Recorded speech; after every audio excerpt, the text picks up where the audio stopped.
Oh iya, nanti kalau misalkan saya ada kendala di tengah jalan seperti putus-putus kah suaranya ataupun memang kalau up sendiri atau apa, nanti langsung di kolom chat aja ya. Oke, baik. Saya mulai ya. Assalamualaikum warahmatullahi wabarakatuh.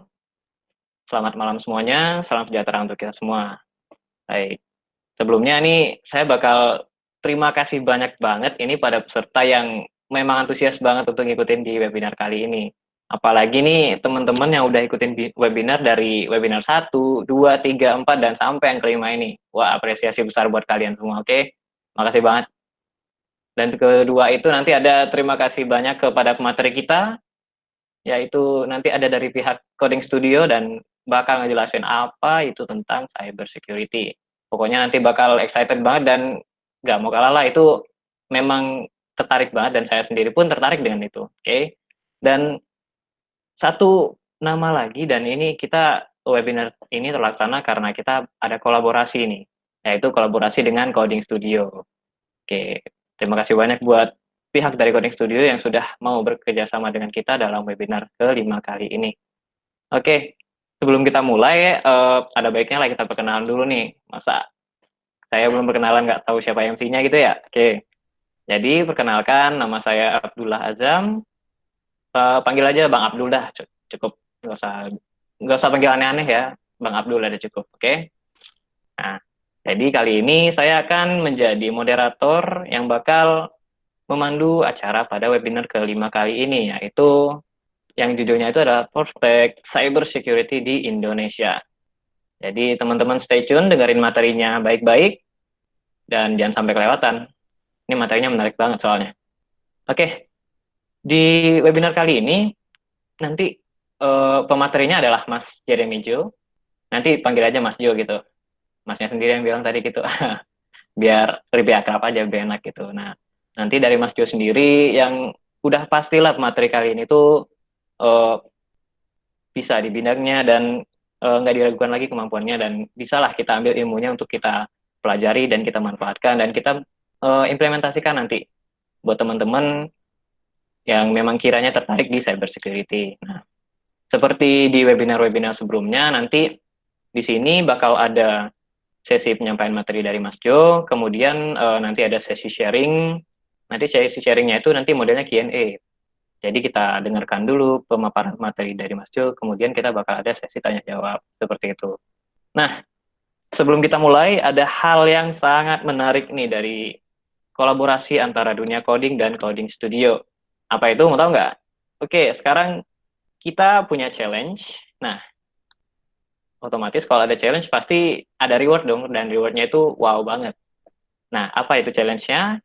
Jadi, challenge kali ini, silakan seluruh peserta bikin story-nya di IG tentang pengalaman di webinar kali ini.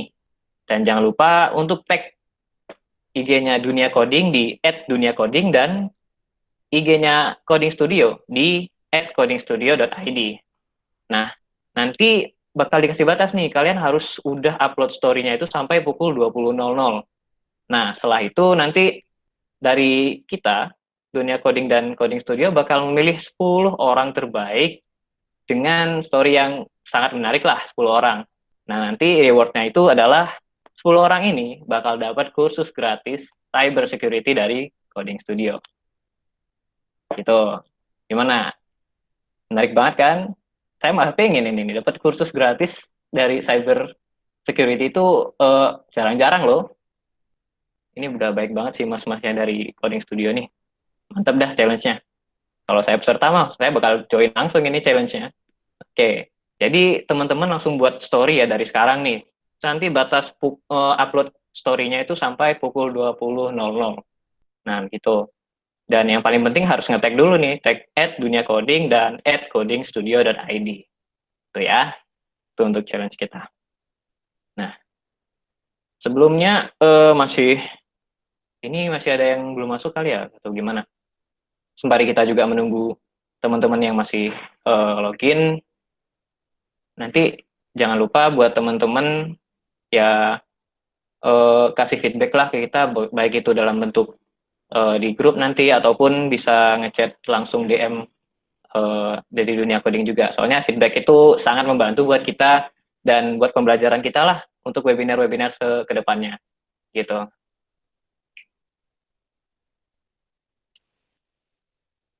Oke, ini sebelum dimulai nih, dari teman-teman masih bingung nggak masalah challenge-nya? Langsung komen aja di ini, di kolom chat. Monggo, kalau masih ada yang bingung. Oke, Mas Uco masih bingung gimana, Mas? Gimana? Atau tadi kurang jelas apa gimana?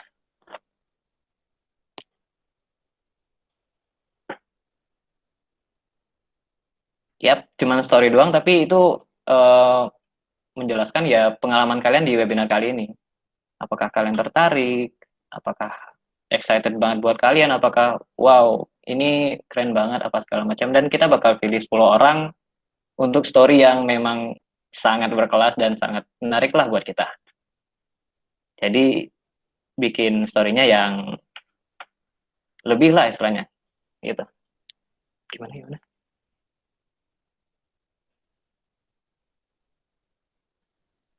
Oke. Nanti di dalam story-nya bisa input ke materi kah ataupun komentator ke Mas pematerinya yang keren ataupun gimana, nah gitu.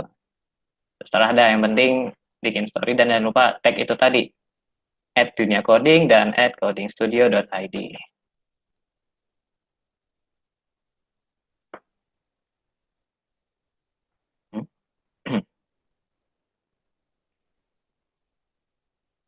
Oke, mengerti Bang. Oke sip, nggak ada ide buat begitu Kak. Ya, sekreatif kalian lah ntar.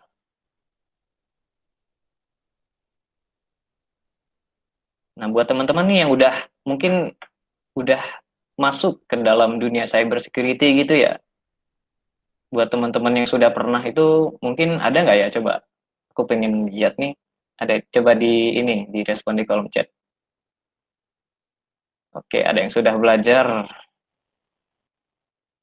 berarti yang udah belajar pengen mendalami gitu ya. Oke, ada yang kuliah di jurusan cyber, mantap, keren. Sudah pernah Kak, maaf. Oh, sudah pernah.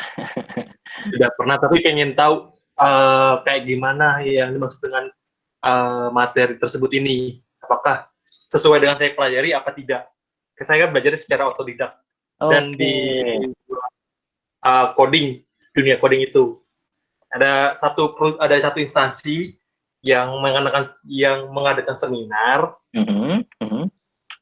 Saya udah ikut training, terus sudah mencoba-coba, tapi saya belum berani nih untuk meng-attack ke yang lain, ke perusahaan lain atau kemana. Okay. Ngeri undang-undang ITE. Nah, oke. Tangkap mampus kita.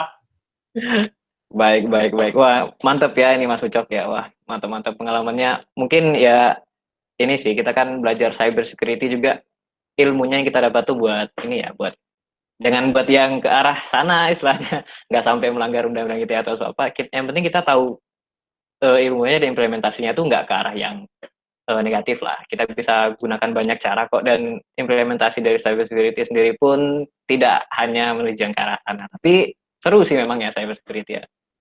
Oke. Baik. Karena sudah masuk ke 19.20 dan waktunya memang untuk sesi materi, jadi untuk Mas Jo gimana?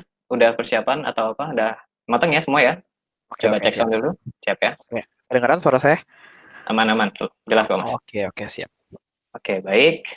Karena Mas Nuja sudah ready dan teman-teman udah nungguin juga nih, jadi kita masuk ke dalam sesi materi. Silakan Mas Jo untuk memberikan pemaparan mengenai cyber security. Silakan Mas. Udah kelihatan belum layar saya? Layar saya udah kelihatan? Jelas layarnya? Udah kelihatan. Slide-nya kelihatan Mas. jelas? Sudah. Jelas Mas, jelas. Oke, siap, sudah Mas. Oke, kita mulai ya. Selamat malam buat teman-teman sekalian. Terima kasih sebenarnya buat Coding Studio dan Dunia Coding buat kesempatannya untuk saya menyampaikan materi ini. Nah, jadi saya mau cerita dulu nih. Kita semua kan tahu kan kalau di Indonesia ini teknologi itu telat beberapa tahun dibanding luar negeri. Nah, jadi kalau kita tahu kemarin ada kejadian besar, contohnya Twitter yang masif hacking dan lain-lain, di Indonesia itu belum sampai tahap itu. Dan sekarang mulai sampai ke situ. Nah, jadi sekarang itu belum telat kalau kalian mau belajar cyber security. Saya bakal ngejelasin sekarang prospek cyber security yang ada di Indonesia. Jadi kalau kalian ada pertanyaan, kalian bisa catat dulu. Nanti di akhir saya menjelaskan bakal ada sesi question and answer gitu. Kalian tanya aja, kalian ketik aja, nanti bakal dibantu difasilitasi oleh moderator untuk Q&A-nya gitu. Oke, kita langsung masuk ke materinya ya. Nah, jadi pertama itu kita bakal ngebahas tentang keadaan cyber security di Indonesia. Kita tahu di tahun 2020 sendiri terjadi kebocoran data yang memiliki sentimen data yang sangat besar. Kalau misalkan ini saya ambil data yang kejadian dari bulan Januari sampai awal Agustus. Yang terbaru, baru banget kemarin ya. 2 atau 3 hari yang lalu, Tempo.co sama Tirto mengaku berita mereka itu platformnya dihack oleh orang-orang yang tidak bertanggung jawab untuk menggiring opini publik kayak gitu. Jadi di sini saya udah ambil 4 kasus yang besar banget di Indonesia. Yang pertama itu adalah kejadian di Tokopedia. Kita semua tahu, jadi di Tokopedia ini kejadi kebocoran data di mana utamanya itu ada 15 juta data pengguna yang bocor. Ternyata yang ngejual data ini belum ngerilis penuhnya. Ternyata penuhnya itu ada 91 juta data user yang bocor. Nah, dari user-user ini masih ada beberapa yang menggunakan enkripsi password yang tidak aman, yaitu MD5. Mungkin kalian udah pada belajar kalau SQL injection bisa dapat password MD5. MD5 itu kan hash, itu one way ya. Jadi maksudnya one way itu apa sih? Jadi kalau enkripsi sama hash itu bedanya, kalau enkripsi itu kalau kayak kalian jadiin satu bentuk, habis itu bisa dibalikin ke bentuk asli. Sedangkan kalau hash itu satu bentuk, cuma bisa dijadikan satu bentuk lainnya, nggak bisa di reverse balik ke yang awal. Tapi kenapa MD5 ini udah obsolete? Karena ada namanya rainbow table. Rainbow table itu artinya kalian nyoba ngebuat table semua kemungkinan kombinasi yang bisa. Misalkan kalian buat A, MD5-nya apa, AA, MD5-nya apa, dan seterusnya. Jadi MD5 ini udah obsolete, di mana kalau password kalian di-save dalam bentuk MD5, berarti kemungkinan besar penyerang ini tahu password kalian dalam bentuk plain text atau bentuk yang bisa dimengerti oleh manusia, yang bisa kita baca lah tulisannya kayak gitu.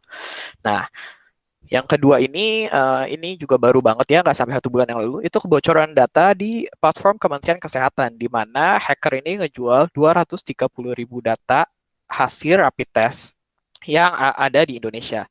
Di mana kita tahu kalau data rapid test itu memiliki tingkat sensitivitas yang sangat tinggi. Jadi kalau misalkan datanya ini disalahgunakan, bisa ada sanksi-sanksi sosial yang terjadi terhadap pemilik-pemilik data yang bocor tersebut. Jadi ini bakal panjang banget ya efeknya. Berikutnya itu ada Credit Plus. Kalau Credit Plus ini menurut saya yang paling sentimen sih ya. Gara-gara seperti yang kita tahu, kalau kalian daftar ke peer-to-peer lending, ke pinjaman online, pinjol, nah kalian tuh disuruh foto KTP kalian. Habis itu foto kalian selfie bersama KTP kalian, foto kartu keluarga kalian, nomor emergency kontak kalian, dan lain-lain. Di mana kalau data ini diambil oleh penyerang dan disalahgunakan, itu bisa digunakan untuk hal-hal yang sangat-sangat negatif. Misalkan data kalian dipakai untuk mengambil pinjaman ke pinjol-pinjol lainnya atau disalahgunakan. Misalkan kalau kalian punya tahu, sekarang itu banyak penipu yang suruh transfer duluan, dia cara meyakinkan pembelinya adalah mengirim KTP dan foto dia bersama KTP. Nah, kalau data kalian di Credit Plus ini bocor, bisa jadi kalian disalahgunakan juga datanya kayak gitu. Nah, yang keempat ini adalah Bineka. Ada kebocoran 1,2 juta data pengguna ini tahun ini juga ya. Sebenarnya ada juga Bukalapak dan lain-lain. Cuma ini 4 yang utama aja yang saya pengen bahas. Jadi ini secara teknikal kebocoran datanya pure karena kesalahan dari mereka. Ada kesalahan dari sistemnya. Tapi ada juga tipe-tipe serangan yang bukan menyerang sistem, tapi menyerang orang. Targetnya adalah cyber awareness yang kurang dari orang-orangnya. Ini saya kutip ya. Yang pertama sama kedua adalah kejadian di Indonesia. Sedangkan yang ketiga ini adalah kejadian di luar negeri ya, di global. Yang pertama ini insider attack di Telkomsel, kebocoran data dari Bapak Denny Siregar. Mungkin kalian tahu ya, ada satu account Twitter yang ngebocorin data tentang punya Bapak Denny Siregar ini. Responsnya adalah Bapak Denny Siregar ini lalu menuntut Telkomsel tentang kebocoran data. Respon dari Telkomsel adalah bersama Kementerian Kominfo, dia melakukan cyber forensik, ngelihat logging. begitu dilihat loggingnya, terdapat satu orang yang mempunyai otorisasi atau security clearance di level tertentu bisa mengakses seluruh data pengguna. Dan dia membocorkan data Bapak Denny Siregar ini ke orang pihak-pihak yang menyalahgunakannya, yang tidak bertanggung jawab. Nah, kita bisa ngelihat kalau tipe serangan kayak gini, tipe serangan yang menuju ke orang, ke endpoint, itu nggak bisa dihentikan dengan firewall, dengan antivirus, dan lain-lain. Bisanya adalah dengan cyber awareness. Sebenarnya perusahaan sebesar Telkomsel itu bisa melakukan implementasi ISO 27001 tahun 2013 tentang ISMS atau Information Security Management System, di mana di situ terfokus membahas bagaimana seseorang itu diberi otorisasi untuk mengakses data biar tidak disalahgunakan, pengolahan data, dan lain-lain. Tujuannya untuk mencegah kejadian kayak gini, kayak gitu. Yang kedua ini adalah kasus Grenfell di store di Tokopedia. Jadi kasus Grenfell ini mungkin nggak terlalu terkenal ya, nggak banyak kalian yang tahu. Cuma kalau kalian baca di forum-forum, kalian aktif, pasti kalian tahu kasus ini. Jadi saya bakal ceritain aja kasusnya dari segi teknikal ya.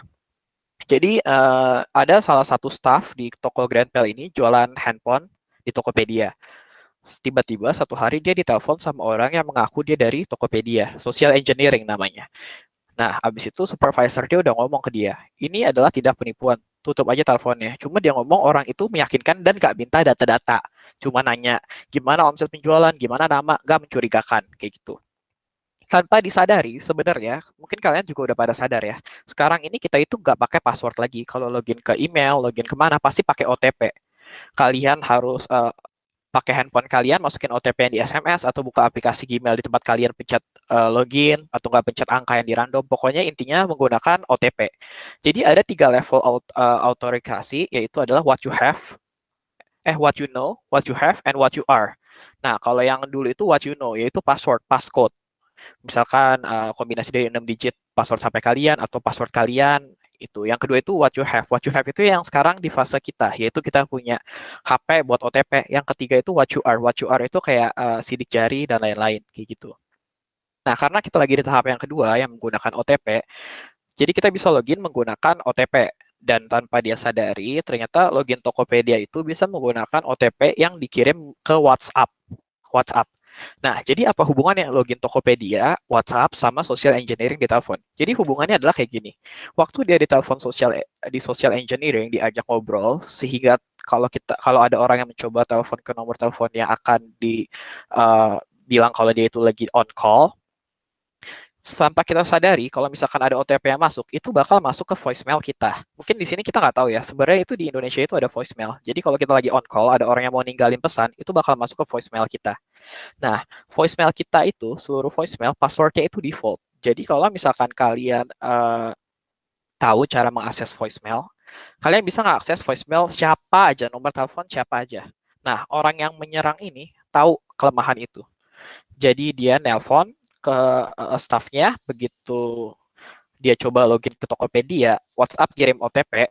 Nah, OTP-nya ini masuk ke voicemail. Voicemail-nya diakses, dia mendapatkan akses ke WhatsApp tersebut. Lalu di WhatsApp tersebut ada OTP login Tokopedia. Gak sampai beberapa menit kemudian atau 1 jam kemudian, uang ratusan juta di akun Tokopedia itu udah hilang.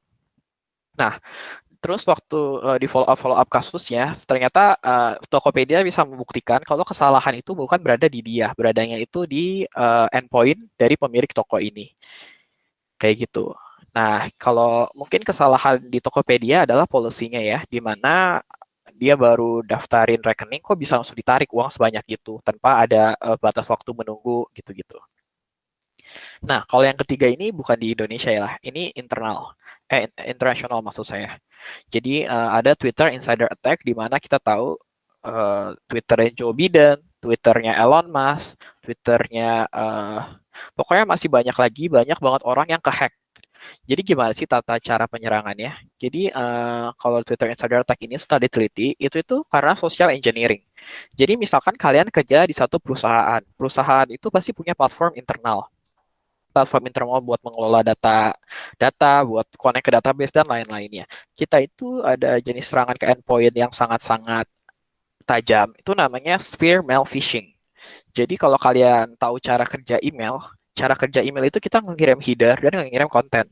Jadi sebenarnya kita itu bisa ngirim email atas nama siapapun. Misalkan saya punya atasan. namanya Mr. A. Kalau penyerang tahu atasan saya namanya Mr. A, dia bisa ngirim email atas nama Mr. A dan itu bakal masuk ke inbox saya sangat-sangat meyakinkan. Tinggal misalkan kalau misalkan di perusahaan itu di bawahnya itu biasa ada kop email. Nah, gitu-gitu yang kita perhatikan untuk mengetahui apakah itu benar atau tidak. Nah, jadi kalau di insider tech ini, jadi orangnya itu diikutin, diketahui orang-orang yang bersangkutan sama dia, lalu penyerang ini mengirim email atas nama orang yang dia tahu, meminta akses ke platform internal. Akhirnya dia dapat akses ke platform internal, dia bisa ngeakses semua account yang ada di Twitter. Ini Bitcoin scam terbesar yang pernah terjadi di dunia ya, ratusan juta dolar hilang. Dan waktu diteliti, ternyata otak di balik ini adalah orang umurnya masih belasan tahun, kayak gitu. Jadi ini yang lebih berbahaya. Mungkin kalau misalkan sekarang kita tahu hacking-hacking di film-film itu berbahaya ya. Cuma sebenarnya lebih berbahaya itu adalah social engineering dan insider attack, di mana targetnya itu endpoint. Targetnya itu adalah orang yang memiliki cyber awareness yang kurang gitu, yang nggak terlalu aware sama serangan-serangan cyber. Oke, sekarang kita ngebahas ya kalau di Indonesia sendiri ini keadaan cyber security-nya itu kayak gimana sih? Nah, jadi menurut data IDCRT itu adalah Indonesia Security Incident Response Team on Internet Infrastructure. Pada tahun 2018 tercatat ada 232 juta serangan cyber. Terus berdasarkan penelitian Frost and Sullivan yang punya Microsoft, kerugian yang disebabkan dari attack-attack terhadap Indonesia ini mencapai 478,8 triliun. Itu angka yang besar banget ya. Itu pun tahun 2018, waktu bandwidth masih rada mahal. Bandingin sama sekarang, yang bandwidth itu berangsur-angsur lebih murah, kayak gitu. Nah, habis itu banyak juga kayak perusahaan-perusahaan itu udah mulai melek tentang cyber security. Contohnya PT Pindad. Mungkin kalian semua tahu PT Pindad. Oh, yang ngebuat alat-alat tempur di Indonesia, yang ngebuat tank Maung, yang ngebuat senjata, dan lain-lain. Nah, PT Pindad aja, yang notabene adalah perusahaan militer terbesar di Indonesia, dia memulai membuka service cyber security karena dia sadar shifting domain perang itu sudah terjadi. Domain perang itu nggak bakal kayak konvensional kayak dulu ada pesawat perang datang ke kita dan lain-lain. Lebih berbahaya kalau serangan cyber diarahkan ke infrastruktur kritikal negara. Contohnya, kalian mungkin ingat pada tahun 2019 terjadi blackout, masif blackout di Pulau Jawa. Nah, yang disalahkan adalah pohon sagon. Tapi kalau kalian baca-baca beritanya sekarang, polisi, habis itu BSSN, Badan Cyber dan Sandi Negara, dan lain-lain, telah melakukan cyber forensik. Apakah serangan ini merupakan serangan cyber atau bukan? Waktu Bapak Presiden mengunjungi kantor PLN besoknya, Bapak Presiden juga didampingi oleh salah satu petinggi BSSN. Nah, ternyata setelah saya baca-baca paper research dan lain-lain, jadi PLN itu menggunakan namanya Skanda. Skanda ini adalah salah satu software yang menghubungkan alat-alat besar, misalkan gardu-gardu, ke komputer. Jadi kita bisa ngelihat di komputer, kita bisa operasikan. Ternyata ada security flow, ada kelemahan di situ yang menyebabkan orang itu bisa mengambil alih. Jadi 3 bulan sebelum kejadian di Indonesia, Italia itu sudah mendapatkan informasi bahwa akan terjadi serangan besar-besaran terhadap Skanda ini, terhadap kelistrikan di dunia ya. Nah, dia menjemput bola, datang ke universitas-universitas besar, ngambil orang-orang yang pinter cyber untuk mencegah itu terjadi. Jadi waktu down electricity di Jawa itu bukan cuma di Indonesia ya, di bulan yang sama itu banyak sekali negara-negara yang menggunakan software yang sama, Skanda. Itu electricity-nya juga down, kayak gitu. Jadi cyber warfare itu lebih berbahaya daripada perang-perang konvensional, kayak gitu. Oke, sekarang kita bakal ngebahas dorongan peraturan dari pemerintah. Mungkin tadi ada yang udah bahas ya, UU ITE ya. Cuma UU ITE itu udah lama, sekarang ada beberapa peraturan yang baru ya. Yang pertama itu PP nomor 71 tahun 2019. Jadi ini tentang penyelenggaraan sistem dan transaksi elektronik. Jadi kalau misalkan kalian ngebuat platform buat kalian jualan online dan nyimpen data, ada tata cara kalian harus nyimpen data dan lain-lain. Contohnya di pasal 20 dan 21 itu dibahas tentang peletakan data center, di mana data itu akan diklasifikasi menjadi beberapa level, di mana level pertama adalah data intelijen dan data kependudukan dan data medical record. Data kesehatan kalian itu harus di-store di Indonesia. Kenapa kayak gitu? Karena jika terjadi kebocoran data atau terjadi penyalahgunaan data dan lain-lain, dan data itu di-store misalkan di data center Singapura atau di Dubai, maka polisi kita itu nggak punya kewenangan atau payung hukum untuk melakukan cyber forensik. Nah, makanya di PP nomor 71 ini disebutkan bahwa data-data kalian ini yang merupakan data sensitif itu harus disimpan di Indonesia. Jadi misalkan OVO kalian atau GoPay kalian udah update ke Premier atau ke Premium, kan kalian kan disuruh foto KTP. Nah, berarti foto KTP kalian tuh pasti ada di Indonesia sekarang, nggak mungkin di luar. Yang kedua adalah RUU Perlindungan Data Pribadi. Mungkin ini sensitif banget ya, kita udah sering lihat banget ini dibahas, dan ini udah masuk prioritas DPR juga untuk mengesahkan.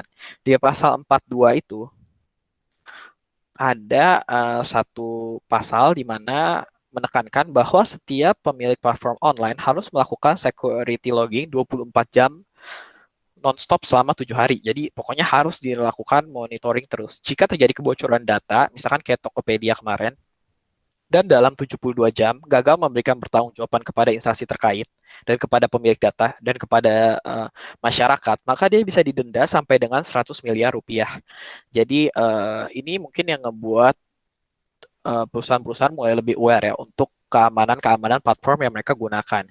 Kalau kita lihat kayak kemarin Tokopedia bocor, itu ada 91 juta data user seluruh Indonesia. Artinya itu 30-40% orang di Indonesia itu ada akun Tokopedia. Tapi orang itu benar-benar nggak aware, nggak ada yang nuntut, nggak ada yang mau minta informasi lebih jauh gimana perkembangannya, dan lain-lain. Padahal ini berhubungan juga waktu Bapak Denny Siregar datanya bocor itu sempat dikira dari data Tokopedia, karena benar nomor telepon sama namanya itu klop di data Tokopedia-nya kayak gitu. Ada juga RUU Keamanan dan Pertahanan Cyber. Kalau ini lebih ke gimana respons pemerintah terhadap ancaman-ancaman cyber yang datang ke Indonesia. Nah, yang keempat ini adalah ISO 27001 tahun 2013 tentang ISMS Information Security Management System. Ini ngebahas tentang otorisasi, gimana cara mencegah terjadinya penyalahgunaan data, dan lain-lain yang harusnya diaplikasikan di perusahaan-perusahaan besar untuk mencegah kejadian-kejadian insider attack kayak yang tadi saya bahas. Nah, jadi sekarang kita bakal ngebahas hambatan. Apa sih hambatan kita di Indonesia buat ngedapatin resource cyber yang cukup buat menjadi negara yang cyber secure kayak gitu. Yang pertama adalah kekurangan resource. Udah jelas banget, Indonesia itu sekarang kekurangan tenaga cyber security. Data Kominfo tahun 2018 menyebutkan bahwa seluruh dunia akan membutuhkan 100 juta ahli cyber. Sedangkan Indonesia yang notabene adalah salah satu pengguna internet terbesar di dunia, harusnya itu punya porsi yang besar di 100 juta itu. Sedangkan menurut Kominfo pada tahun 2018 hanya ada 1.000 ahli cyber yang tersebar di semua bidang dari perbankan, pemerintahan, pendidikan, dan lain-lain. Itu cuma ada 1.000 pada tahun 2018. Nah, sesuai hukum supply demand, di mana kita kekurangan bakat cyber, berarti service cyber itu harganya tinggi banget. Nah, ini jadi kenapa orang-orang itu nggak terlalu aware sama cyber, karena kalau misalkan kalian baru mulai bisnis, terus kalian nyewa orang cyber, itu bakal mahal banget, dan lebih bijak kalau kalian menggunakan uang itu untuk mengembangkan produk kalian, kayak gitu. Habis itu yang ketiga ini adalah keterbatasan pendidikan. Tadi saya lihat ya, ada yang mahasiswa cyber security juga. Saya juga mahasiswa cyber security, salah satu angkatan pertama ya di BINUS. Nah, kita bisa tahu kalau misalkan pendidikannya itu benar-benar terbatas banget. Kalau di angkatan saya, itu dibatasi hanya 70 orang. Setelah 70 orang kuota terpenuhi, cuma boleh masuk IT. Cyber nggak boleh lagi. Karena dosennya itu sangat-sangat terbatas. Terus, harganya pun mahal banget pendidikan cyber itu. Misalkan kalian mungkin udah pada tahu CEH, Certified Ethical Hacking. Nah, itu harganya kalau kalian kursus dari nol itu bisa 20 jutaan. Itu pun cuma untuk non-technicalnya. Seperti yang kita tahu, cyber itu banyak sekali percabangannya. Jadi kalau satu ilmu aja 20 juta itu bakal mahal banget sih. Habis itu mungkin kalau yang technical banget, kalian tahu OSCP ya, yang ngebuatnya itu offensive security, itu yang ngebuat Kali Linux. Nah, itu lebih mahal lagi, bisa 20-30 juta sampai lulus. Itu cuma satu sertifikasi. Padahal sertifikasinya itu ada banyak banget. Dan mereka itu full bahasa Inggris, di mana mungkin nggak banyak orang yang mengerti istilah-istilah technical banget di cyber atau di IT yang menggunakan bahasa Inggris. Jadi itu juga merupakan salah satu hambatan. Yang terakhir adalah hambatannya adalah rendahnya awareness. Jadi orang awam itu tidak menganggap cyber security atau cyber attack itu sebagai satu ancaman yang real. Mereka cuma menganggap itu sesuatu yang mereka nonton, yang ada di TV, yang ada di film yang mereka nonton. Padahal itu real banget dan semua orang bisa menjadi targetnya. Contohnya nih, saya kasih contoh yang sangat simpel. Kalian semua tahu Gojek, tahu OVO kan? Nah, kalian tahu nggak? Misalkan kalian pakai BCA. Misalkan saya tahu nomor telepon, misalkan Mas Abdul, saya tahu nomor telepon Mas Abdul. Saya masukin ke M-Banking, lalu saya virtual account, saya masukin 7001, terus nomor telepon Mas Abdul. Nama lengkap Mas Abdul itu muncul. Mau nggak ngisi ke sini? Nama lengkapnya kayak gini. Nah, kayak gitu. Itu contoh rendahnya awareness di cyber di Indonesia. Jadi bisa aja kalau saya niat nipu, saya melakukan OSIN menggunakan yang tadi saya jelaskan menggunakan M-Banking, saya mendapatkan nama lengkap Mas Abdul. Lalu saya telepon, halo ini Bapak Abdul bla bla bla bla bla sesuai nama lengkapnya. Nah, pasti Mas Abdul mungkin mulai mikir, loh kok dia bisa tahu nama lengkap saya? Padahal itu data yang bisa semua orang dapatkan. Kayak gitu. Jadi benar-benar awareness-nya itu rendah banget. Oke, berikutnya ini saya bakal ngebahas tentang segitiga yang ada di cyber, yaitu people, process, and technology. Nah, jadi ini adalah 3 pilar cyber, di tengahnya ini adalah cyber secure threats. Jadi kalau misalkan kita bisa nyampe ke 3 tahap ini, kita bakal mendapatkan keseimbangan keamanan cyber yang tinggi. Yang pertama itu adalah people. People itu cyber hygiene. Contohnya cyber hygiene itu apa? Menggunakan password kombinasi huruf kecil, huruf besar, angka, dan simbol. Nah, ini contohnya biar account dia nggak gampang jebol.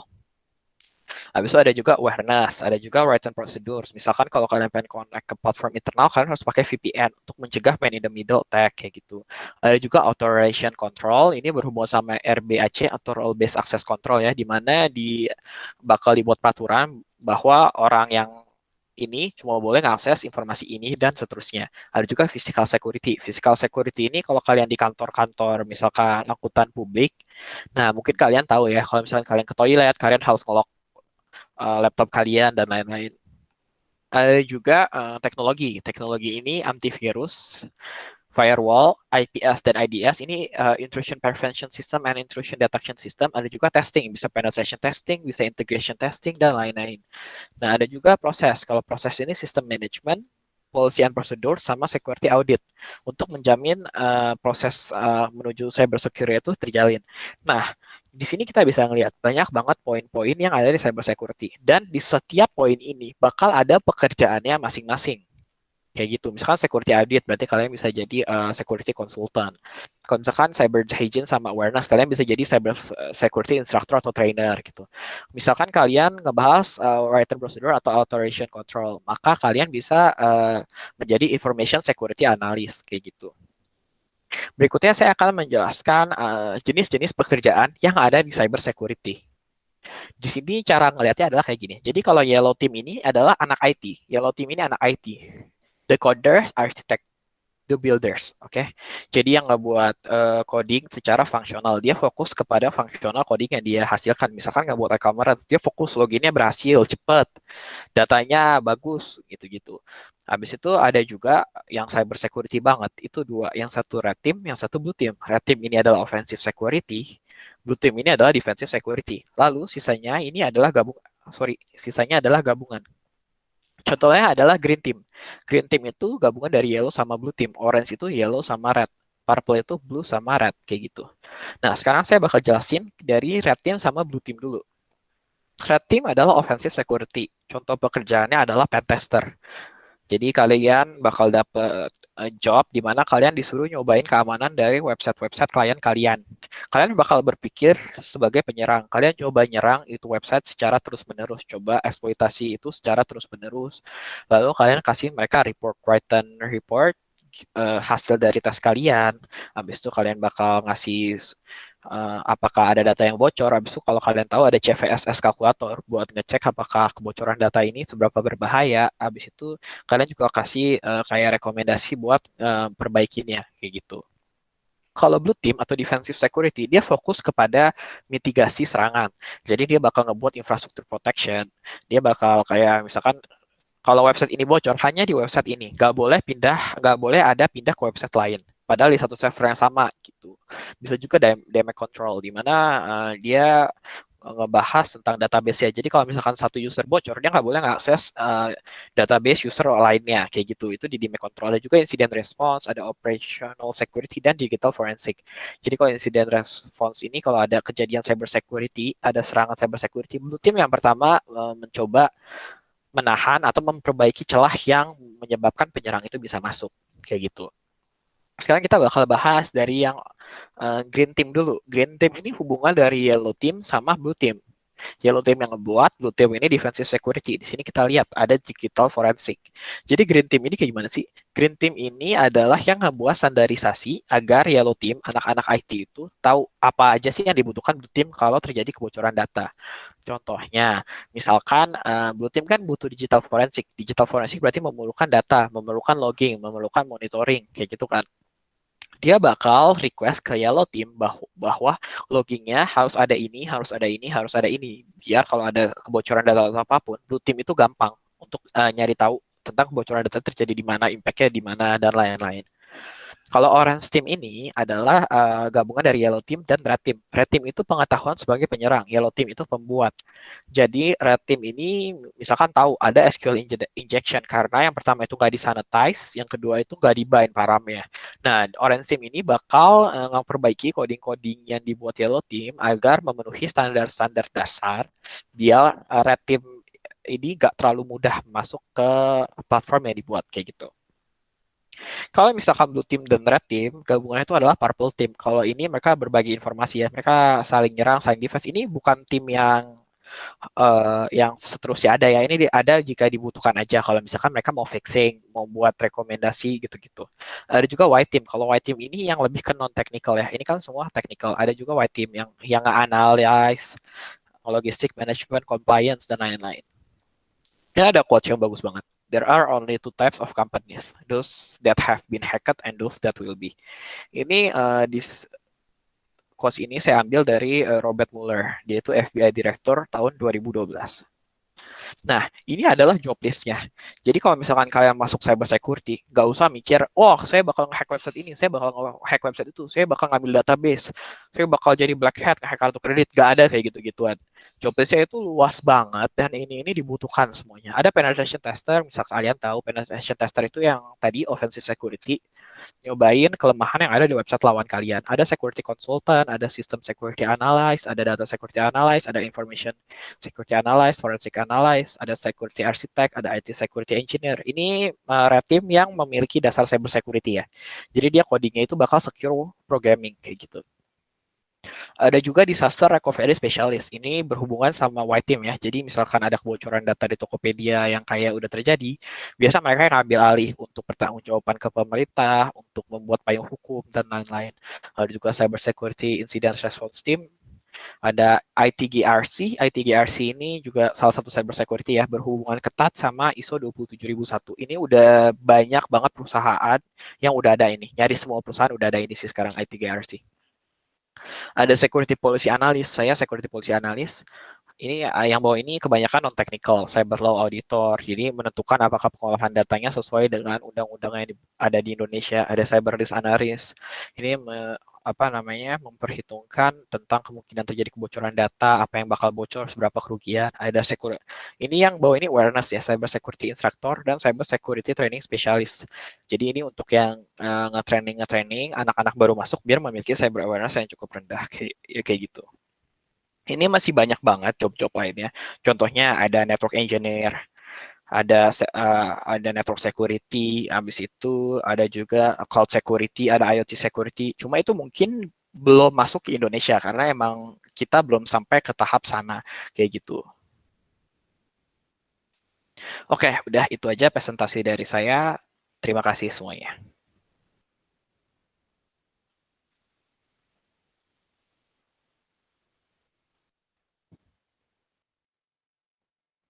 Oke, cek. Oke, baik sekali dari Mas Jeremy. Saya salut banget ini tadi dengar penjelasan PPT-nya. Mantep banget dan isinya tuh wow, cyber security. Wah, ternyata seperti ini. Sebenarnya Pak, saya pengen banget di cyber security itu seperti apa dan saya juga pemula di situ ya dan saya mendengar pemaparan materinya wow banget dan saya, oh ternyata seperti ini ya cyber security. Wah, nah itu untuk tadi teman-teman yang memang memikirkan bahwa cyber security itu jatuhnya ke arah negatif, ternyata tidak. Ternyata ada banyak banyak banget malahan percabangan ataupun ujung dari cyber security itu nggak cuman ke arah sana, bahkan kita bisa pakai untuk uh, menanggulangi apabila memang ada yang terkena cyber security dari ke arah negatif seperti itu ya. Oke, sebenarnya ini masih ada waktu penjelasan sih. Nanti tadi di kolom komentar juga ada yang menanyain, Kak itu sertifikat CEH itu mahal banget, gimana cara dapetinnya? Misalkan nggak ambil sertifikat tapi dapetin materinya aja, ataupun ada teman-teman nih yang minta PowerPoint-nya dari presentasinya Mas Jarumi tadi gimana gitu. Dan itulah. Gimana nih teman-teman? Tadi pemateri kita. Menurut saya sih wow banget sih tadi, keren banget asli.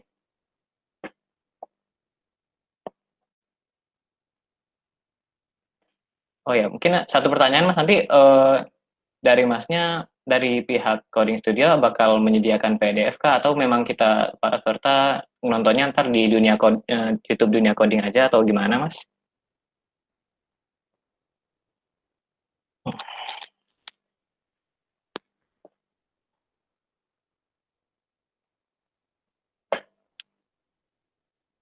Mas Jeremy, Mas Jo?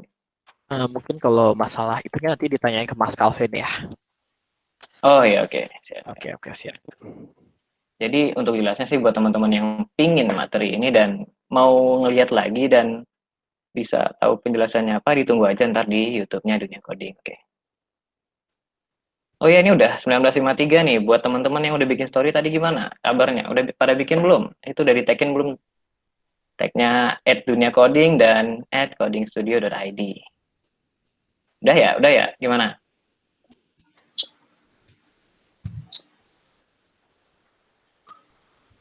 Buat teman-teman yang udah bikin story, siap-siap ya.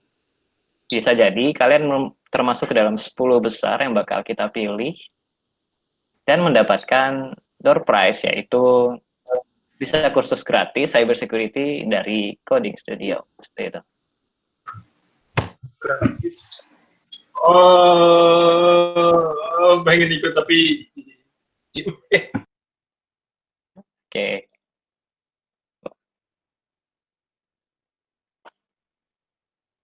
Dari teman-teman bilang itu di BINUS tuh ada tuh.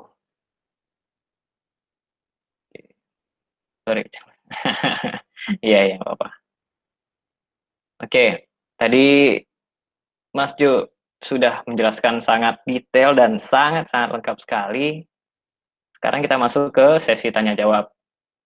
Oke, buat teman-teman yang mau bertanya, bisa langsung open mic ataupun bertanya langsung di kolom komentar. Oke, monggo buat peserta silakan.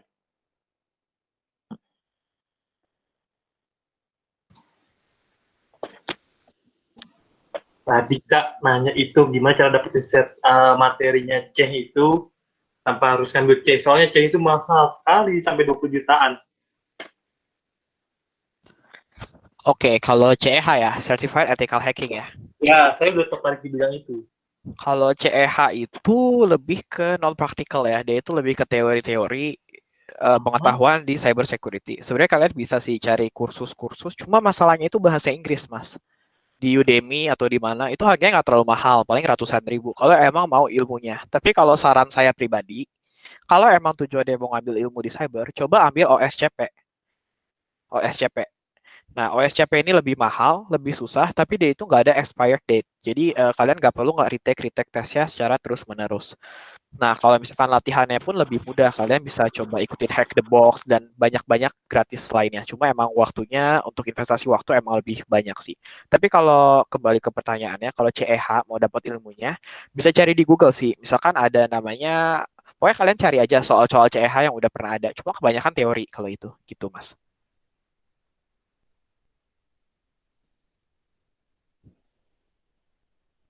Oke, gimana Mas Cok? Sudah mengerti bagaimana? Mengerti. Tapi agak kurang nyambung sih. Misalnya terima kasih atas penjelasannya. Tapi yang kuharapkan ini adalah bukan cuma materi saja, melainkan bukan materi secara textbook, melainkan how to prakteknya gimana. Kalau CEH itu Saya lebih ke arah teori, Mas. Kalau CEH itu ada yang praktikal, ada yang non praktikal. Cuma emang yang lebih terkenal yang non praktikalnya sih. Oh, gitu. Saya kira yang praktikal itu yaitu mengarahnya. Kalau yang lebih praktikal itu mungkin OSCP sih, Mas. Thank you. Oke, siap. Oke, itu ya. Nah, terus Mas Jo, di sini ada pertanyaan lagi. CH dan CHFI itu perbedaannya gimana, Kak? Kalau CEH itu yang tadi saya udah jelaskan ya. Ya, Kalau kalau CEH itu lebih sebenarnya ada juga yang apa CEH tapi bukan yang teori, tapi kebanyakan CEH itu yang lebih ke teori kayak gitu. Kalau CHFI itu ini ya forensik ya kalau nggak salah ya. Kalau nggak salah lebih ke forensik sih kalau CHFI. Cuma saya udah lama nggak dengar kata-kata itu sih, itu waktu di pelajaran cyber forensik aja. Kalau yang terkenal emang CEH sama OSCP sih, kayak gitu Mas. oke, baik. Itu penjelasannya antara CH dan CHFI ya. Terus ada lagi nih Mas, apakah sertifikat CH itu diwajibkan bagi perusahaan-perusahaan sebagai standar? Enggak sih ya. Justru kalau misalkan cyber security itu mungkin ya kalau di pandangan saya ya, udah banyak perusahaan-perusahaan yang melek. Kalau misalkan kalian sertifikasi atau pendidikan cyber itu kan mahal. Itu untuk orang yang punya privilege, bukan orang yang punya skill kayak gitu loh. Jadi misalkan ada salah satu perusahaan IT security di Jakarta, teman saya masuk ke sana itu nggak ditanya sama sekali IPK kamu berapa, kamu lulusan mana, tapi langsung dikasih box, habis itu kalian disuruh coba nge-hack ke situ. Jadi benar-benar didasarkan kemampuan kalian sih kayak gitu. Jadi sebenarnya nggak perlu sertifikasi kecuali kalau kalian kerja di perusahaan-perusahaan yang udah lama, misalkan di bank, habis itu di perusahaan-perusahaan kayak yang udah perusahaan keluarga yang udah lama. Nah, kayak gitu. Itu sertifikasi bakal ngebantu gaji kalian, kayak gitu.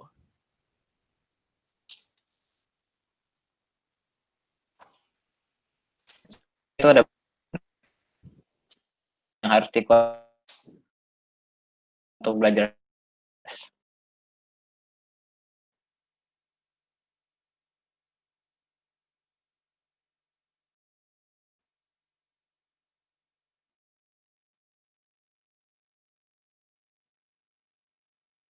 Internetnya mati kayaknya ya, Mas Abdul ya. Oh ya, cek.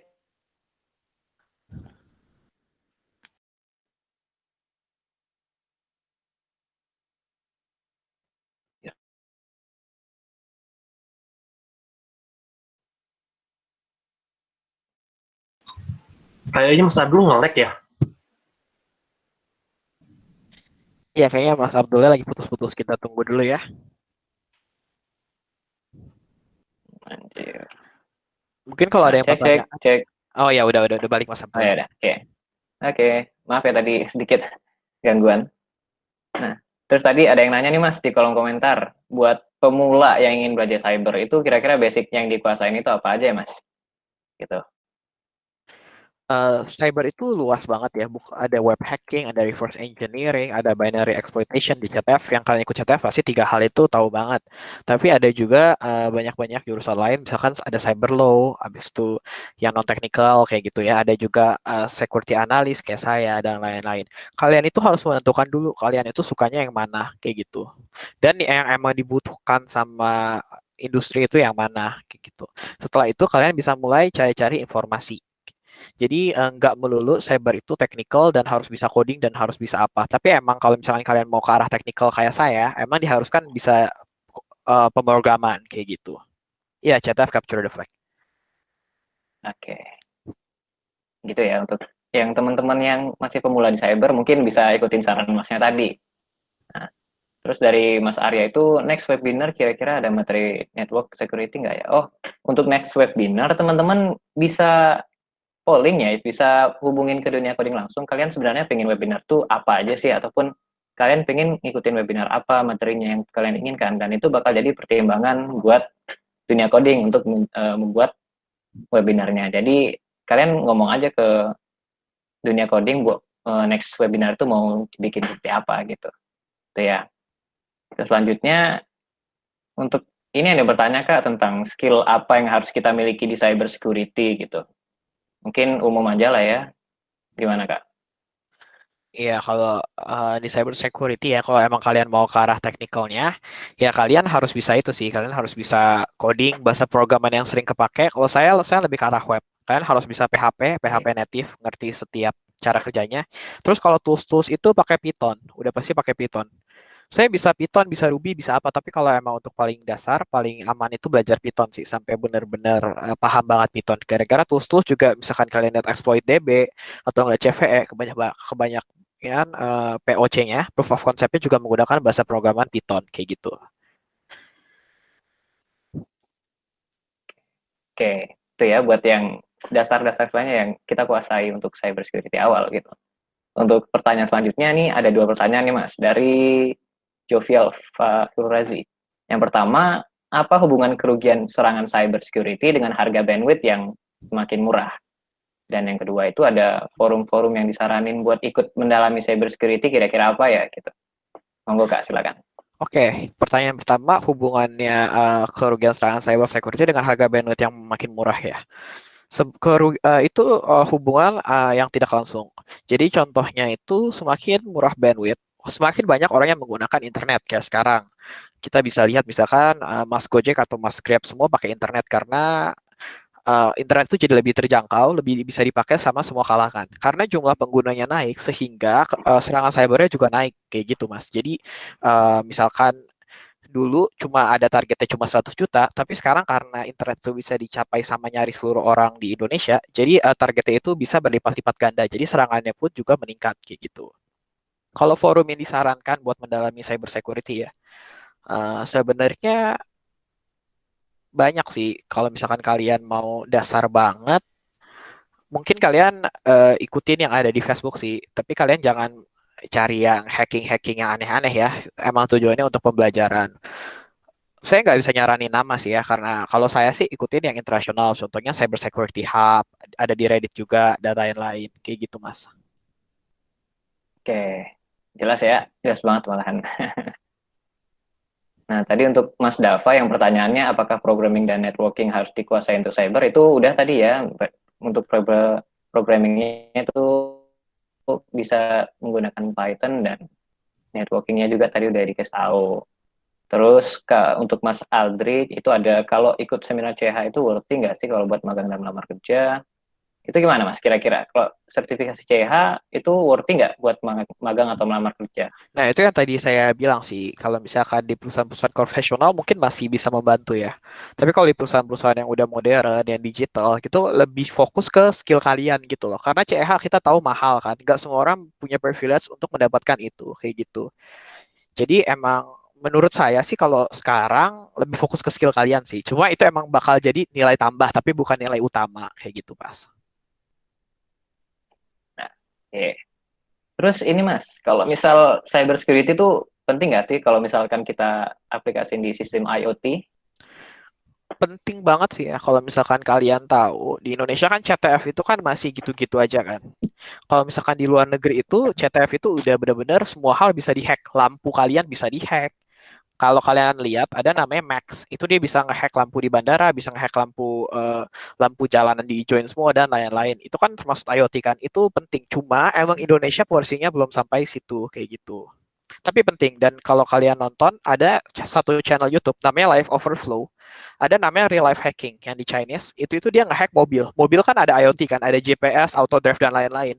Itu dia ngejelasin gimana auto drive mobil bisa kalian belokin kalau kalian berhasil masuk ke sistem itu mobil kayak gitu-gitu. Itu sangat-sangat penting, tapi mungkin belum sekarang untuk di Indonesia kayak gitu. Oke, wow. Penting juga ya. Itu jawaban dari pertanyaan dari Mas Syahril ya. Nah, ini mungkin ada yang pengen tahu juga nih, Mas Anan pengen tahu orang yang udah jago di Indo, adakah yang terkenal, Bang? Mungkin, Banyak banget Mas nah orang gitu. Indo. Ada yang ini ya, yang udah ngehack satelit itu, saya lupa namanya. Ada juga Bapak Yohanes. Kalau kalian tahu websitenya yohan.s. Saya kirim di chat ya. Ini bagus banget. Dia ini jago banget. Di situ dia ngejelasin gimana dia nge-reverse Apple Watch, gimana dia nge-hack Gojek, gimana dia nge-hack, dan orangnya ini humble banget, ini jago banget. Ada juga kalau di masalah teknikal itu dulu di BINUS juga namanya Ko Abdil. Nah, Ko Abdil ini juga jago banget. dia sampai dia dapat banyak banget bug. Dia dapat MVP di Bukalapak, habis itu kemarin dia dapat bug di GitLab dan lain-lain. Udah banyak banget sekarang. Kayak gitu. Nah, itu mungkin beberapa orang ya, baru dikit banget yang dijelasin Mas Jo. Mungkin teman-teman bisa explore lagi. Sebenarnya banyak sih. Yang saya ketahui pun ya, kalau tingkat di cyber security Indonesia itu nggak kalah loh sebenarnya. Coba aja dah dicek. Coba aja explore lagi ya. Kemudian di pertanyaan selanjutnya tadi dijelaskan Tokopedia terkena hack encrypt MD5. Jadi untuk password baiknya pakai apa ya Mas? Gitu. Kalau saya saranin pakai Bcrypt sih. Mungkin kalau kalian yang coding PHP udah tahu ya Bcrypt ya. Jadi salt-nya itu random, jadi kemungkinan buat dibuat rainbow table-nya itu sangat-sangat kecil kayak gitu, Mas. Oke. Nah, terus ada lagi nih pertanyaan dari Mas Agil nih. Misal kita ikut kelas cyber security dari Coding Studio dan kita sendiri belum pelajari bahasa PHP dan Python, apakah masih bisa untuk mengikuti kelas cyber security, Mas? Kalau misalkan di Coding Studio, kelas yang saya ajarkan itu lebih ke arah ini sih, seperti yang saya bilang sebelumnya, kan cyber security itu banyak banget kan bidangnya kan. Nah, kalau misalkan di kelas di Coding Studio itu, saya fokusnya itu nge-explore semua bidangnya. Jadi saya nggak ngajarin di situ buat tools atau ngajarin cara SQL injection gimana, tapi lebih ke kita cicipin semua bidangnya kayak gitu. Misalkan web exploit, saya contohin SQL injection kayak gimana, RCE kayak gimana, XSS kayak gimana, kayak gitu. Abis itu nanti di reverse engineering, saya contohin kalau misalkan cara kita nge-crack tools itu gimana, kayak gitu-gitu sih, Mas. Jadi emang masih dasar banget kalau emang udah punya pengetahuan di cyber, itu nggak terlalu worth it buat ikutin. Mungkin nanti kita bakal lebih nge-explore lebih jauh. Kalau udah ke PHP dan Python, ini kan lebih ke web exploit kan, itu mungkin nanti bakal ada kursusnya sendiri, kayak gitu, Mas. Oke, seperti itu ya buat pertanyaan yang tadi. Ada satu pertanyaan lagi nih. Kalau ethical hacking itu biasanya belajar apa ya, Mas? Ethical hacking itu sebuah istilah ya. Jadi kalau kita misalkan, mungkin kalian tahu book bounty ya, itu ada namanya ethical hacking.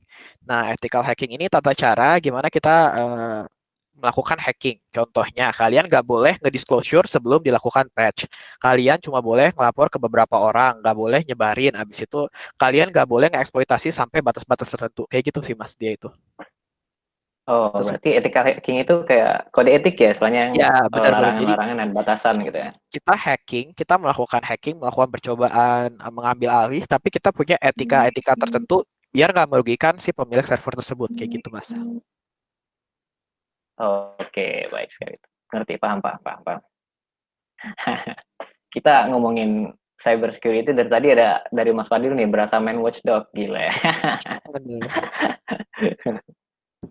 Malah kalau di watchdog itu kita bisa sampai hack lampu taman dan sampai bisa ngehack mobil orang dan HP orang sekaligus gitu ya, sampai yang terowongan bawah tanah kita bisa ngehack juga ya. Nah, Itu di luar kira-kira di luar bakal negeri emang bisa, Mas. Nah, oh bisa ya, oke. Betul. Tapi kalau di Indonesia kan maksudnya lampu merah pun juga masih manual, apa masih manual ya. Kita nggak bisa hacking kalau itu nggak ada di sistem gitu loh, Mas. Ya kan? Iya, betul. Asik juga ternyata ya, oke. Nah, itu ada pertanyaan lagi nih, Mas. Untuk hack itu masuknya sisi mana, back end atau front end yang bisa dimasukin juga, atau dari web servernya kita bisa masuk juga, itu gimana, Mas? Bisa di keduanya sih ya. Misalkan kalau di front end, misalkan kalian pakai JavaScript, itu sanitation kalian bisa di bypass. Tapi tetap intinya emang lebih ke back end kayak gitu sih.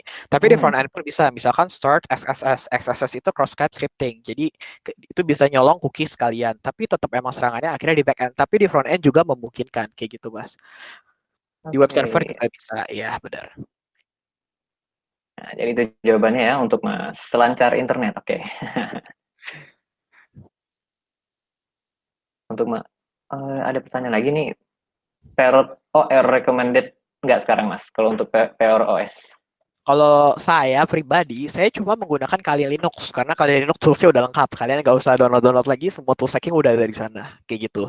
Oke, Kali Linux ya, Mas ya? Iya benar, Kali Linux. Oke. Nah, tuh ada yang nanyain, Mas, kalau melanggar kode etik apa akibatnya, Mas? Jadi kalau kalian tahu, sebenarnya di UU ITE itu di pasal 30 ayat 1, setiap orang dengan sengaja atau tanpa hak melawan hukum mengakses komputer atau sistem elektronik milik orang lain dengan cara apapun dan tanpa persetujuan pemiliknya, itu bisa dikenakan pidana ya itu ya. Nah, jadi kalau misalkan orang itu merasa terganggu sama kalian, gara-gara misalkan kalian menemukan bug malah kalian expose, itu bisa aja kalian dituntut kayak gitu, Mas. Kalau kalian tahu, sebenarnya udah ada payung hukum buat kalian melakukan bug bounty, yaitu VDVV. Itu uh, program dari BSSN ya. Itu cuma sekarang lagi di hold. Cuma masalah yang tadi saya ngomong itu juga, Mas. Banyak yang menyalahkan etikanya, malah merugikan orang-orang yang memiliki sistem tersebut kayak gitu, Mas. Sekarang lagi di hold juga sih. Oh iya, jadi gitu ya, Mas. Oke. Nah, itu ada yang nanya lagi kalau misalnya nge-hack website itu kan bisa masuk ke IP ya. Kalau misalnya masuk ke IP itu lewat apa ya, Kak? Kalau hack untuk website, biasanya para hacker masuk IP melalui apa? Ada banyak cara sih. Jadi di IP itu, di IP itu kan network kan, network yang ada di komputer kalian. Itu ada port yang terbuka. Range portnya itu 1 sampai 65535, ya kan? Nah, di situ itu bisa banyak banget tools-toolsnya. Contohnya, waktu kejadian WannaCry, itu penyebarannya itu bisa melalui SMB. SMB itu salah satu file transfer protocol yang dimiliki oleh Windows. Bisa juga SSH kalian port 22 ada anonymous login, atau enggak FTP kalian ada anonymous login. Ya. Bisa banyak, Mas, caranya kayak gitu. Oke. Terus buat biasanya nih, Mas, kalau untuk memang yang hacking lah itu setahu saya sih penggunaan OS-nya itu Linux ya ataupun apa gitu. Dari Masnya sendiri gimana? Sebenarnya OS itu nggak harus Linux sih, karena toolsnya itu rata-rata itu ini ya pakai Python ya, pakai Python. Cuma kalau Linux itu simple banget, Mas. Misalkan mau install SQL Map, tinggal apt get install SQL Map kayak gitu, Mas. Jadi lebih simple, nggak kayak Windows yang harus kita download lalu kita install kayak gitu, Mas. Jadi benar-benar lebih simple aja sih. Mungkin Oh iya ya ya. Mas, Oke oke. Terus di Linux itu ada semua software-nya sudah tersedia, sedangkan di Windows tidak tersedia, kita harus install dulu. Iya, betul betul. Ya, nah itu betul betul. gunanya Mas. Oke. Oke. Nah, ini untuk teman-teman yang sudah masuk di sini jangan lupa ya ntar IG-nya tetap di-follow dan di-mention buat yang story yang tadi. Oke. Nah, itu ada yang nanya lagi, Mas, rank gaji untuk cyber di Indo kira-kira berapa ya, Mas? Secara umum aja lah, Mas. Wah, tergantung perusahaannya sih ya. Cuma secara umum mungkin fresh graduate ya, kalau saya fresh graduate mungkin belasan ya, mungkin belasan.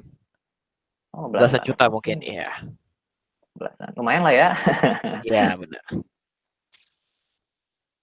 Nah, kalau kemarin sih sempat dengar kan berita-berita yang ada ngehack sampai itu pun ngehacknya lumayan tinggi sih di badan apa gitu. Tapi yang ngehack itu ternyata anak SMP. Nah, itu Oh, itu ya, nge-hack menurut NASA itu Mas ya? gimana? Kan Nah, hack. iya betul. Nah, itu adalah subdomain, punya subdomain, punya subdomain, punya subdomain lagi gitu. Itu bukan server Oh. NASA. Kalau misalkan kita punya satu misalkan ya, duniacoding.com gitu kan, Mas. Sama Mm-mm. toko.duniacoding.com. Itu udah pasti beda server ya kan, Mas. Gimana lagi kalau Betul. di belakangnya ada lagi baju.toko.duniacoding.com. Nah, itu masih ini banget sih, jauh banget itu. Itu subdomain punya subdomain punya subdomain. Cuma itu juga salah satu yang saya ngomong, etikanya salah ya, dia sebarkan ya. Padahal itu adalah informasi yang sensitif kayak gitu. Iya sih. Berarti itu contoh etika yang salah ya, Mas ya. Iya, Jangan benar. itu, jadi itulah. Iya, benar. Oke. Nah, dari tadi nih kita ngomongin hacking-hacking dan kira-kira misalkan kita perlu tahu nih ciri-cirinya kalau udah kena hack itu gimana, Mas? Terakhir nih. Ciri-ciri kita udah kena hack ya. Sebenarnya itu sih, Mas, itu masalahnya, Mas. Kita itu nggak pernah tahu ciri-ciri kita kena hack itu kayak gimana. Contohnya di Tokopedia, Mas. Terjadi kebocoran data 91 juta data pengguna. Itu 28 giga. 28 giga. Hmm, Kalau hmm, hmm. internet kita 1 atau 2 Mbps aja, itu lama banget proses data kontrol transfer antara servernya dan server penyerang kan, Mas. Tapi mereka itu nggak benar-benar sadar sampai data itu dijual gitu. Jadi mereka itu nggak benar-benar sadar. Menurut saya sih harus ada ini sih, harus ada benar-benar 24/7 security net monitoring gitu sih, Mas. Oh, oke. Iya, iya, oke. Nah, berarti kira-kira yang perlu kita lakuin untuk ningkatin keamanan di PC deh, untuk yang lain di PC aja dulu Mas, itu gimana Mas? Kalau di PC Perlunya ya, gimana? kalau emang kalian punya resource yang cukup, nggak ngeganggu CPU kalian, cobalah install antivirus. Habis itu tutup port-port yang nggak berguna. Kalian dengan nge-apply ke firewall kalian itu udah nutup-nutup port yang nggak berguna sih. Terus, kalau misalkan ada Windows update atau ada Mac version update atau Linuxnya ada update, itu coba di-update. Gara-gara biasa itu ada security flaw. Contohnya kejadian kemarin, WannaCry yang besar banget, itu cuma terdampak ke Windows yang emang belum melakukan security patch kayak gitu, Mas. Hmm. Oke, berarti tingkatin firewall dan kira-kira memang pakai antivirus ya, yang antivirusnya yang terpercaya ya, bukan yang abal-abal yang kita tahu seperti apa gitu ya. Iya, betul, Mas. Oke, mungkin untuk sesi sharing kali ini, wah sebenarnya banyak banget ini yang nanya dan saya masih tertarik banget ini cyber security ya. Tapi karena sesinya sudah habis, jadi ya mau nggak mau jadi kita stop dulu untuk sesi sharingnya. Mungkin untuk teman-teman yang mau nanya lagi dan belum sempat bertanya di sini, silakan langsung hubungi dari adminnya Dunia Coding dan Coding Studio juga. Boleh langsung di DM dan nanti buat teman-teman yang di grup juga bisa nanya langsung di grup ntar.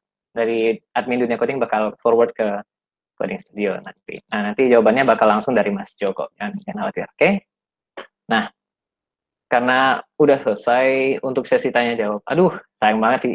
Saya beneran ingin tanya lagi nih buat cyber security. Menarik banget soalnya teman-teman juga di sini pada antusias banget. Wah, saya apresiasi nih buat teman-teman nih. Kalau bisa dengar tepuk tangan, saya tepuk tangan paling keras ini mah. Oke. Tuh. Nah, ini karena sudah di penghujung acara, jadi terima kasih banyak.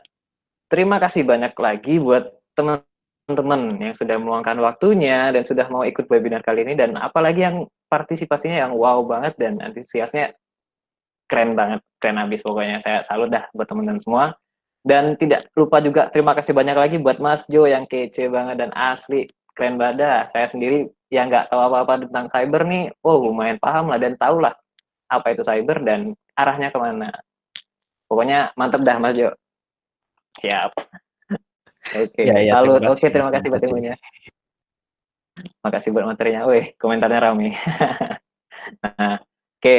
Jadi sebelum kita tutup nih, sesuai tadi yang sudah saya sampaikan di awal mengenai challenge kita. Nah, nanti ini bakal saya langsung umumin aja ya. Untuk pemenang dari 10 orang yang dipilih dari Coding Studio untuk memenangkan challenge ini dan mendapatkan the prize yaitu kursus gratis cybersecurity di Coding Studio. Oke, yang pertama itu ada Ed Frederick. IG-nya langsung nama IG ya ini ya. Yang pertama itu ada nama IG atas nama itu Ed Frederick. Oke, yang punya nama ini Ed Frederick underscore. Selamat untuk Anda. Untuk yang kedua, IG dari Ed M underscore Abdul Wahab 17. Oke, selamat untuk Anda. Anda mendapatkan the prize-nya. Yang ketiga, ada IG dengan nama Ed Jovial F. Oke, semangat untuk Anda. Yang keempat, ada Ed Ibrakun underscore. Selamat. Kemudian ada @ajibon underscore 1. Terima kasih. Dan selanjutnya ada @yusfilham underscore. Oke. Selamat untuk Anda. Dan lagi ada @nurfilzah 36. Oke, selamat untuk Anda. Yang ke-8 ada @_bang underscore jago. Nah, selamat untuk Anda juga. Yang ke-9 ada @rafli underscore fdhlh. Selamat buat Anda. Dan yang terakhir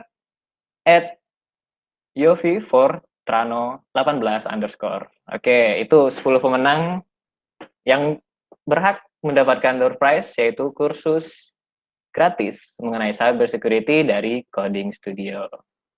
Selamat ya buat kalian. Padahal saya pengen banget loh. Tapi nggak apa-apa.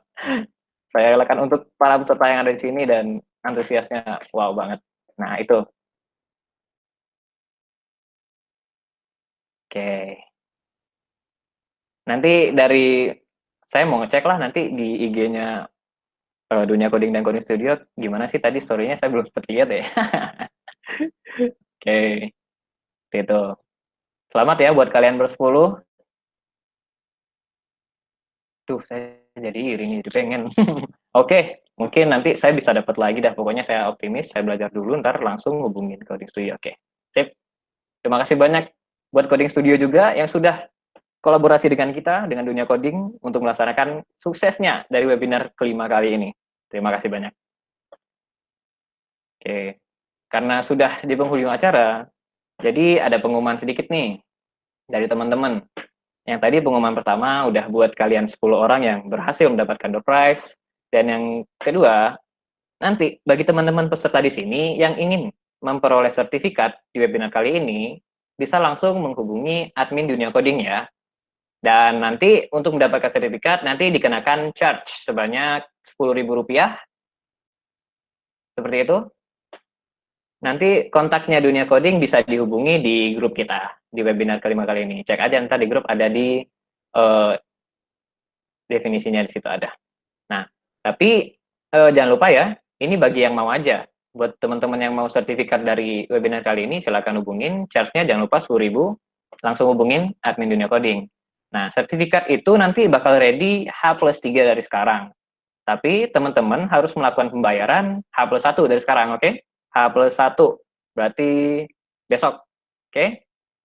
Biar nanti didata sama admin dunia coding dan langsung dicetak ke sertifikat, sertifikatnya nanti bakal dikirim, gitu. Nah, paham ya? Oke. Dan untuk pengumuman kedua, jangan berkecil hati buat kalian yang tidak dapat door prize. Karena dari webinar kali ini, seluruh peserta mendapatkan voucher diskon sebesar 10% untuk pemesanan PO5 kaos dunia coding yang sedang berjalan sekarang nih. Coba aja cek di IG-nya dunia coding, itu kan ada tuh pre-order yang kelima dari dunia coding, yaitu kaos.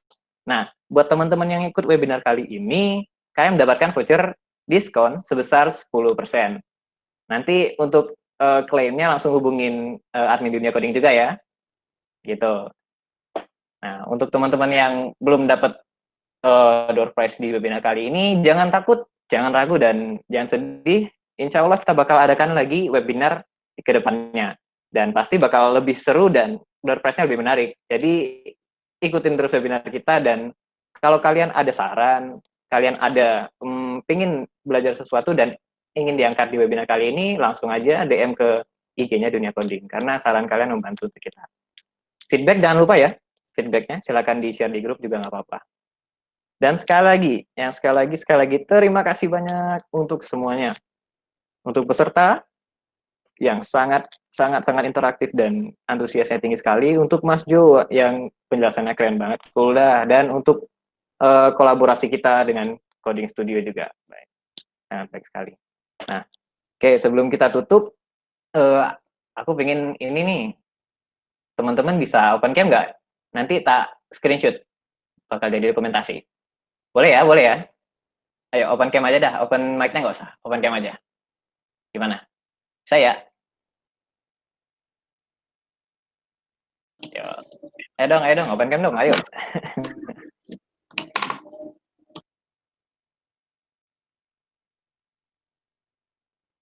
Ayo, biar kita screenshot. Kalau biasanya kan kalau seminar biasa kan kita fotonya langsung di ruangan ya, dan itu bareng-bareng. Dan di sini karena emang from home, jadi ya kita open cam aja dan bakal tak screenshot dan jadi ini kita.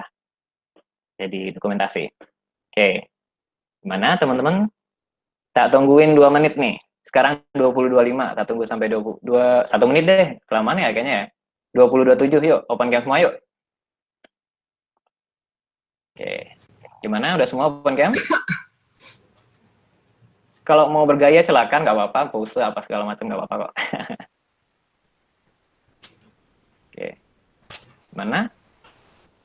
Sudah? Ayo, yang mau open cam. Tak tungguin 10 detik lagi nih.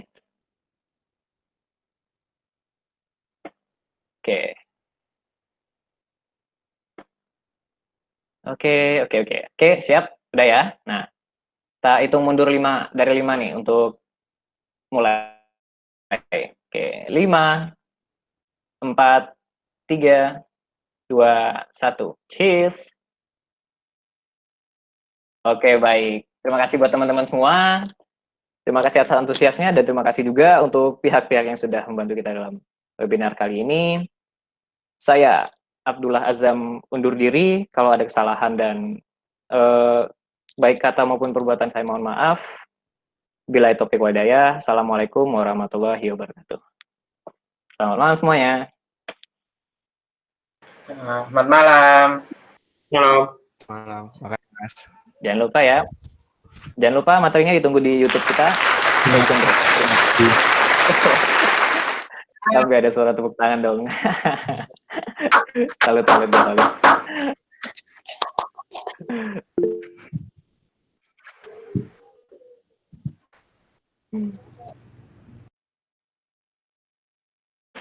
Tunggu ya kehadiran kalian di webinar selanjutnya. Pantengin terus IG kita @duniacoding dan @codingstudio.